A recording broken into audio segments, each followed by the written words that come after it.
Okay, hi, my name is Matilda. I've graduated from Fudan last year in 2023, and currently I'm in the process of applying for the UK Foundation program that's going to start in August 2025. Okay, right. So I think throughout my years in Fudan, we meet a lot of international people from all over the world, and naturally we decided to consider when we are considering options of where to work after graduation. There are a number of options we can do with our degree, like our MBBS degree from Fudan, and that includes like US, like you mentioned, UK, maybe Australia, Singapore as well. And personally, I'm from Singapore, but the Fudan degree is not directly recognized by Singapore, and that is why I'm considering working overseas, especially like UK and US. And I chose the UK because it is an internationally recognized training program.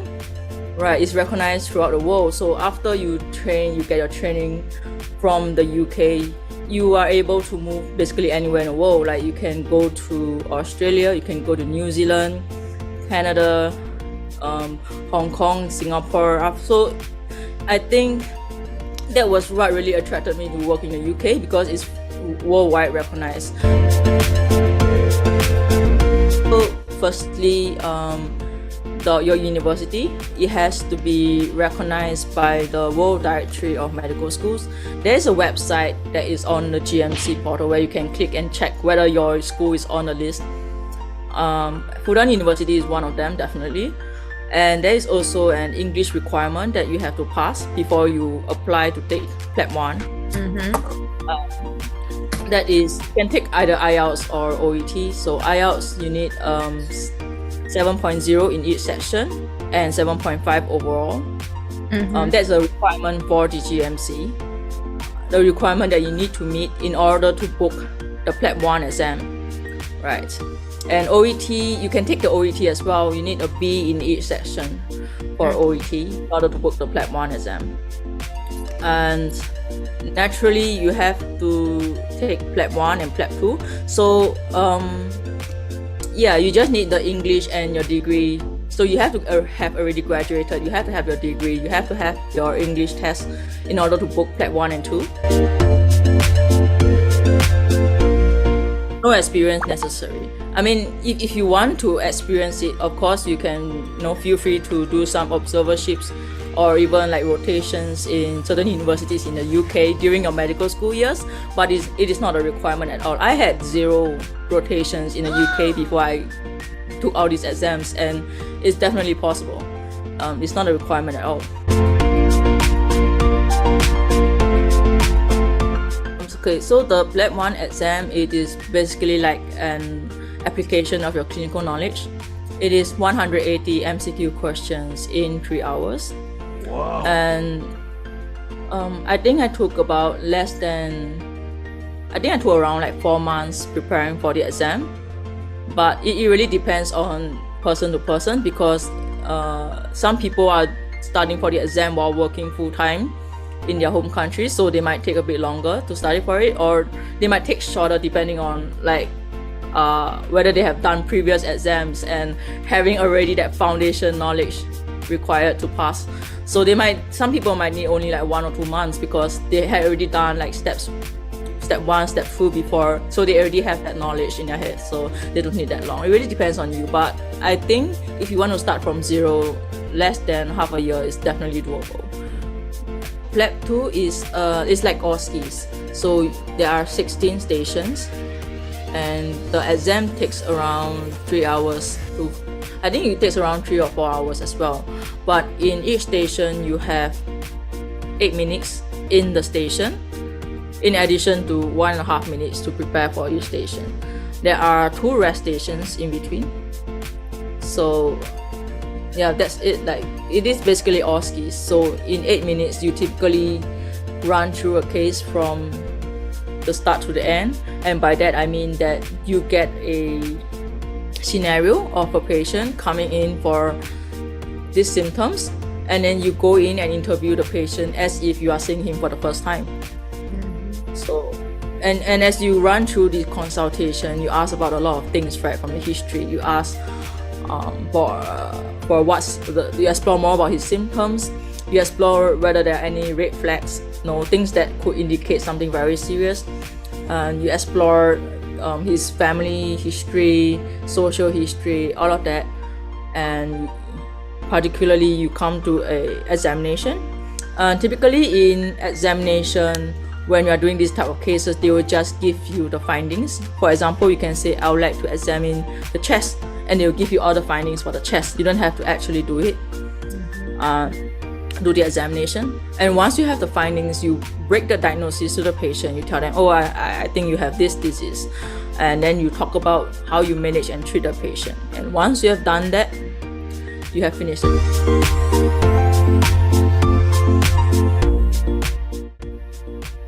PLAB 1 is held 4 times a year. There is August, November, February, and May. Right. So if you want to be eligible,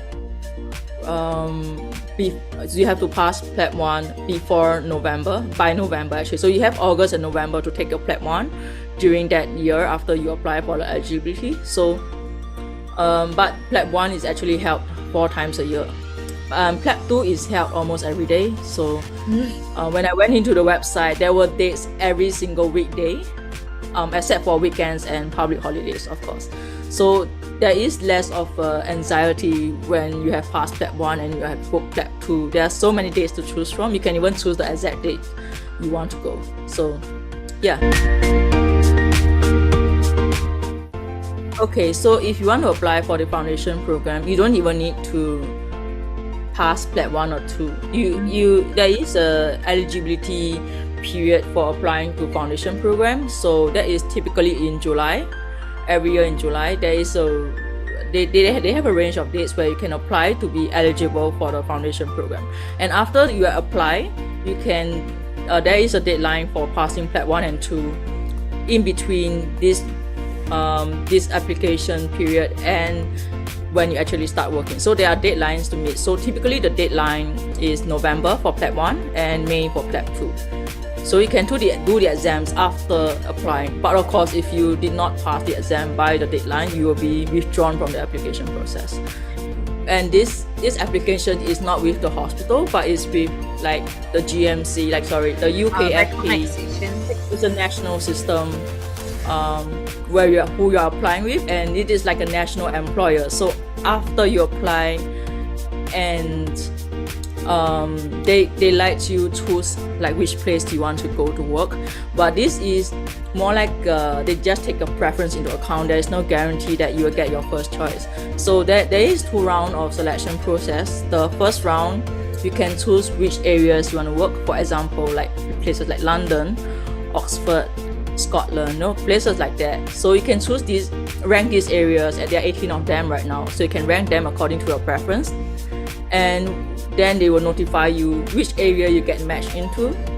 Once you are matched to a particular area, they will give you like a whole list of hospitals in that area and departments. So during the 2 years, you can choose which departments you want to rotate in and which hospitals you want to rotate in. But it is quite a long process because there are so many combinations to choose from.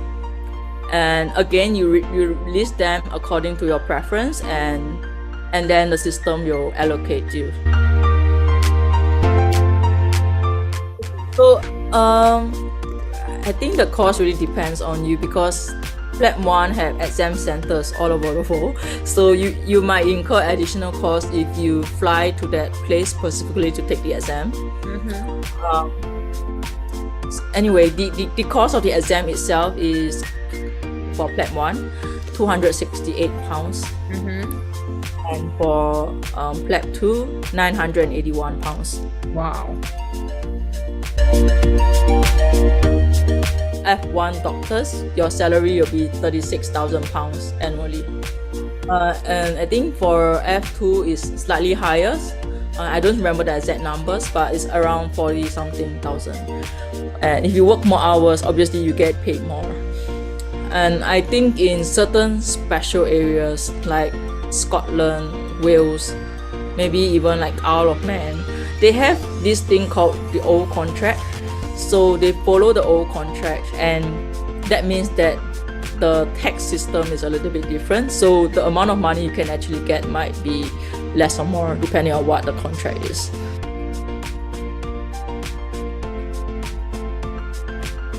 I think they have kind of rebranded the PLAB exam to UK MLA to kind of match with what the local UK's medical students have to take. But I feel like in terms of the content and the difficulty of the exam, they are not too different. So you can just prepare for UK MLA as if you are preparing for PLAB. There shouldn't be any change in how you prepare for those exams.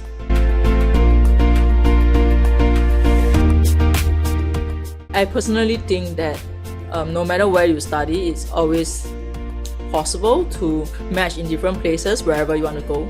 But I feel like being in Fudan, that we have a large network of seniors who have done exams in various countries. So there's lots of information freely available to help get you started. And they can be a great support system, and they're always happy to share what they know. And that's what I really like about Fudan. Like there's also like student-run initiatives. Like in Fudan, we have the Fudan International Medical Students Organization. We call it FIMSO. So there are frequently like formal talks and sharing sessions organized by FIMSO, and they conduct these sessions, and it really helps help you learn more about each exams and how you can prepare for it. So I think I really like this aspect of my student life in Fudan. So it really helps me kind of get into the mindset of working overseas after graduation, and you can even like prepare early to prepare for these exams. I guess my only suggestion would be to plan early, and because the application for the foundation program in particular, you need at least 1 year in advance to apply. So for example, the UK FP 2025 in August, you have to apply in July 2024. So you need to know these dates and timelines so that you can get everything you need ready to apply when the application window opens. And sometimes the information available on like official websites, they can be in different places scattered around. You have to kind of like consolidate everything, piece all the information together to form the bigger picture. For example, there are 2 NHS websites with 2 different timelines. One of them is called the UKFP 2025 application timeline, and the second website is called UKFP 2025 eligibility applications timeline and deadlines. So they sound like they are the same website, but they are actually not. They are actually different deadlines written on both websites. And one of my good friends, he only saw one website, and he assumed this is all the steps he needed to follow. He missed a particularly important deadline in the other website that was not on whatever he was reading, and he dropped out of the application process because he missed that deadline. So I suggest plan early and do all your research. If there are information available in different places, make sure you read all of them and consolidate them so that you don't miss anything.